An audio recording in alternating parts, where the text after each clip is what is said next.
This is a well-known quote that Gann fans like to cite in the footsteps of Gann. Why? Because they want mystery.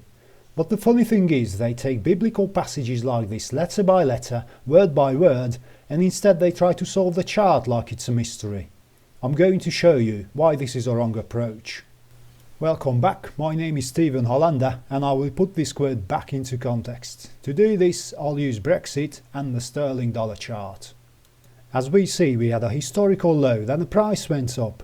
We had a reaction and we have identified an angle originating in the historical low, then the price went up again.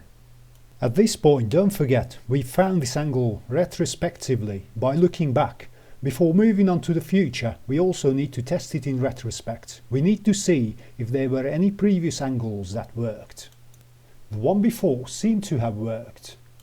The one before that also seemed to have worked. And the one before had not worked, as you might have expected it to work.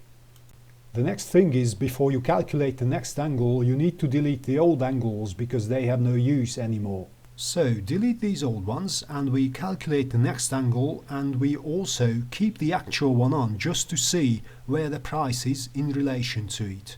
But remember, always delete used angles because you'll get confused when you need to zoom into the chart in the future.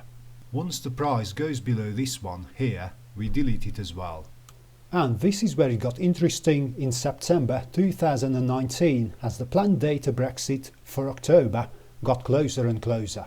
But let's go back. In July the new PM stepped up, and you could have said that everybody wanted to go against the pound because the new PM wanted to do Brexit by the end of October no matter what. You can say in retrospect that this angle was destined to fail due to the no deal Brexit panic. Also, you could say the same thing about the next angle. The price stopped but broke it a day later due to the same panic. At this point in time, it was the end of the summer. I took a fortnight off, walked away from the chart, but the funny thing was that negative news still kept pouring in, one after another, because the whole world talked about Brexit. So, being away from the chart, I actually had to look back on these two angles to understand what happened. What I'm trying to say here, don't be predisposed to an event based on the news and don't wait for an outcome. Let me explain. Let's just return to our beautiful quote. The question is, does it help you? Did it help me in this scenario along the way? Well, most people think if the quote says there is nothing new, then things just repeat over and over again through the course of time.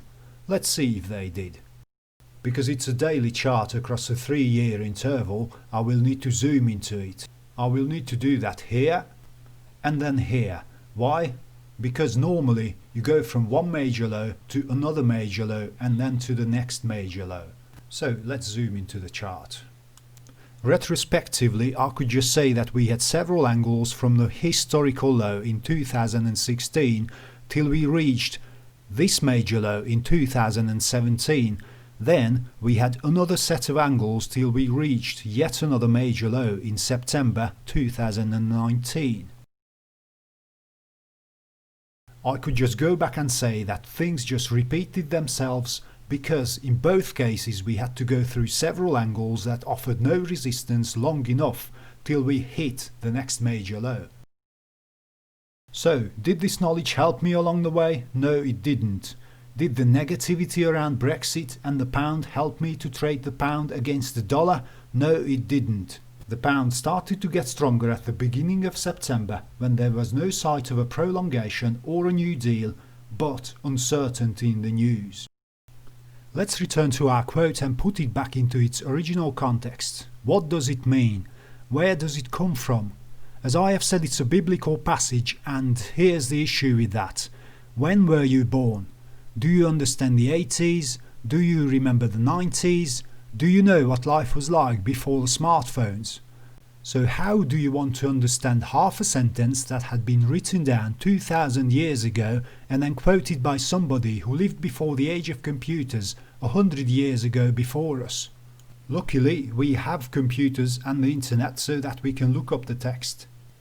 And when it comes to the Bible, it's always worth looking at the archaic Latin text. You'll see why. So, What did this mean originally? When you look at the chapter, they even give you the summary in English.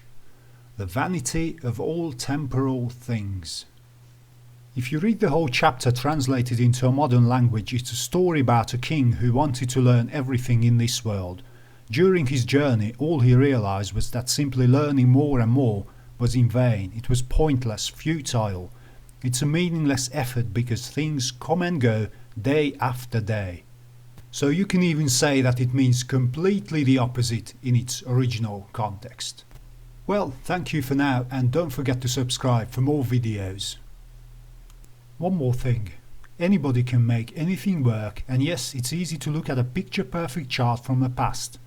Never forget how a chart unfolds in real time. If you understand, thank you, and please follow my channel.